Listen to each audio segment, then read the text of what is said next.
Hello everyone, we are joined by johnqt from Sentinels coming off of their game today.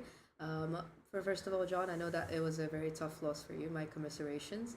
I just wanted to ask you. There was like a big role swap today. I'm sure you've been asked. You're going to be asked this a lot at some point. But how exactly did that come about? And does it feel better now that you have a different player playing duelist? Which role swap?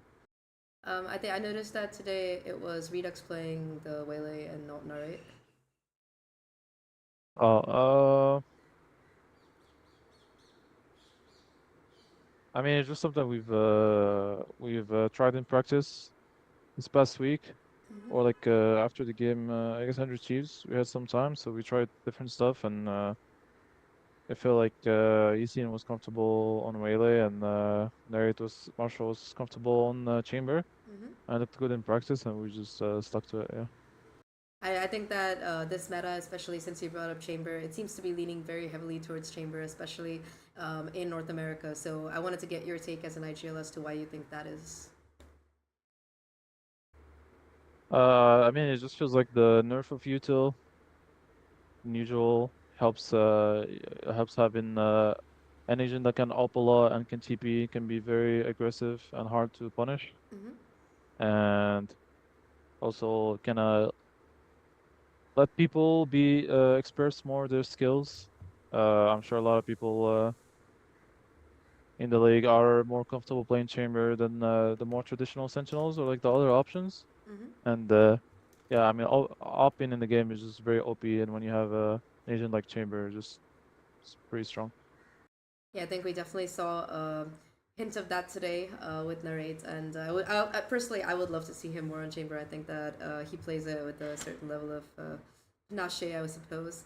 Talking about your roster in particular, I think that it's kind of a new roster, like you mentioned, and you guys are still kind of finding your footing. So, what would you say was your biggest challenge as a roster in Kickoff?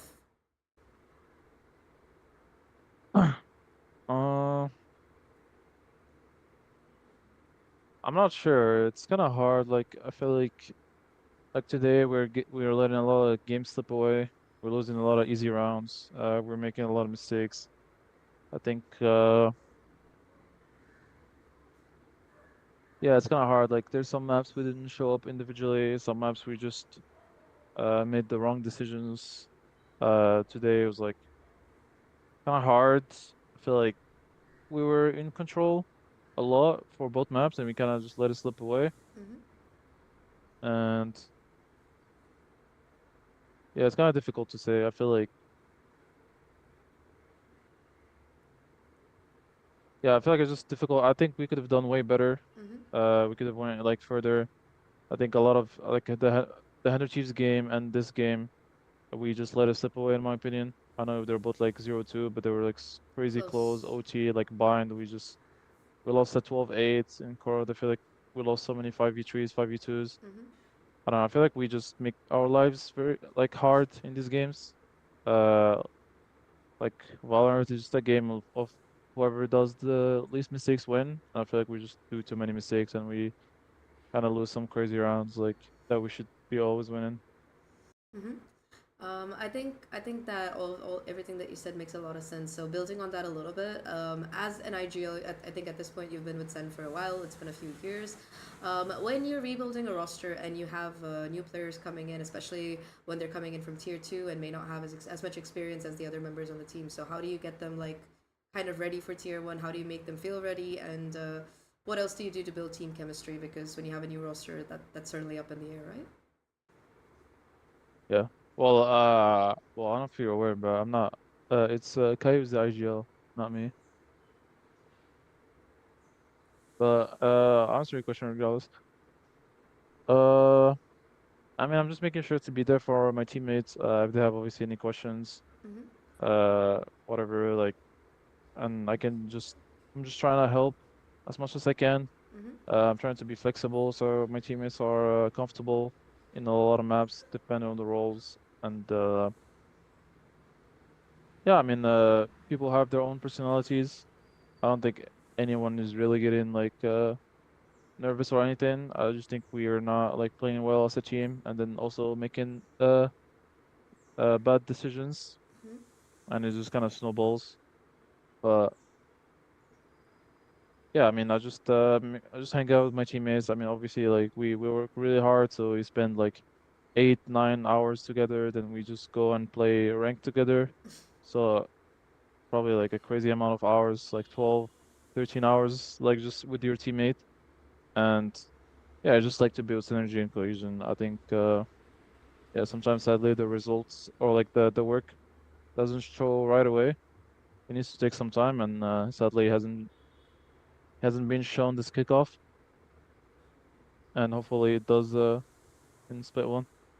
Yeah, I hope so too. I have me and a couple of friends are all cheering for you in particular. So we Thank hope you. you manage to figure that out. Having since you mentioned it, you said that Q is the IGL now, and you're not in that position anymore. So has it been like easier for you to play the game, or do you miss IGLing? Like, how has it been for you personally?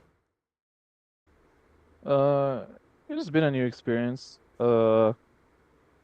Obviously for me, like what the most important part is winning, and we sadly haven't been doing so. It's kind of hard, a tough pill to swallow because the last two kickoffs I was a finalist and we made it to Masters, and like missing the first Masters this is the first time I'm experiencing this, Hmm. and yeah, just a new experience. Also like playing roles I haven't played before, so yeah, I'm just trying my best to help my team, and as I said before, uh like I do. I mean, I did enjoy IGLing a lot, and it's fun, and it's like it feels very rewarding, when you have like a good call, like a good read, and then you can see the round unfold like you want to, and you win the round. It does feel good, but like at the end of the day, like the best part is winning. So if you're IGLing and winning, or like not IGLing and winning, it feels good regardless. But right now, it does definitely difficult times since we're not doing a lot of winning. Hmm. I mean, I guess it sucks when you're used to winning so often, like last year, or at least making it, like you said, those deep runs, making internationals, even if you're not able Yeah. to get a trophy. Yeah, I can kind of see that. Talking about today's game in particular, I mean, you mentioned it yourself. You were 12-8 up on map number two, and there were a lot of rounds where it seemed like you guys were up ahead. So, what do you think that Lev did right that made it so difficult for you guys to really maintain it? I think they were just like better at brawling. Feel like we kind of like missed some crucial shots, and I think they were even though they were down 12-8, they were, or maybe more, I can't remember, but I think they stayed very confident, and kept doing their game plan, kept taking their fights. I don't think they shied away and got the pressure got to them, and I don't think we did either. I feel like we just didn't play the rounds properly Mm-hmm. for us to get to the match point. I think there was like 1 or 2 rounds there that we had like number advantage, and we were just not in the good spots. But yeah, I mean, props to them. They were just the better team today. Talking about stage one in particular, I think that you mentioned a lot of hopes for your team is going to be over there. So, what do you think are like the couple of things that you really want to work on before you head into stage one, so you can be like the Sen of last year or the Sen of 2024? Uh, yeah, I think we just need to really work hard individually. Everyone needs to be better player, better teammate, and just making sure our team cohesion is better. I think sometimes we don't communicate well when there's a lot of things going on. I think people like get flustered and don't like really control the round. Uh, I mean, there's some stuff we do good that we need to stay at it or get better. Mm-hmm. But for me, like to be honest, it's like an overall thing. I don't think it's like really like one specific thing right now, at least for me. And maybe I'll have a different opinion. It's just kind of like difficult now after a loss. Mm-hmm. But I don't know, we just need to be better, like way better. And we're just not a top three team now that would qualify to international or like even do like a deep run international, sadly. And we just need to get there. Okay. I think that's fair. I think that's very honest to be real with you, the way you said it. So, Yeah, I can kind of understand that. Talking about the rest of the Americas in particular, who do you think really stands out? I mean, of course, of course the obvious aspects, the ones in the upper bracket, but which teams, according to the games that you watched, are the ones that kind of stand out to you and why? Uh, I mean, Furia has been really good. Obviously, they've Mm-hmm. made a deep run. They're in a really good position to qualify. They have 3 chances, same as MIBR. Mm-hmm. I think you can't really count out NRG and G2, Mm-hmm. like with their experience. I think 100 Chiefs has also been pretty good. Uh, Obviously, they lost against really strong teams in G2 and NRG. They were really close, Mm-hmm. but I think there's potential for them to get there. But yeah, it's hard to argue against the top three right now, which is like even top four, which is MIBR, Furia, and G2 Energy. I feel like three of these teams are bound to make it, and I think the dark horse is 100 Chiefs. Okay. I'm gonna let you go after that, John Cutie. Thank you so much for the interview, and good luck for stage one. Thank you, thank you. Thanks for Bye. having me. Bye.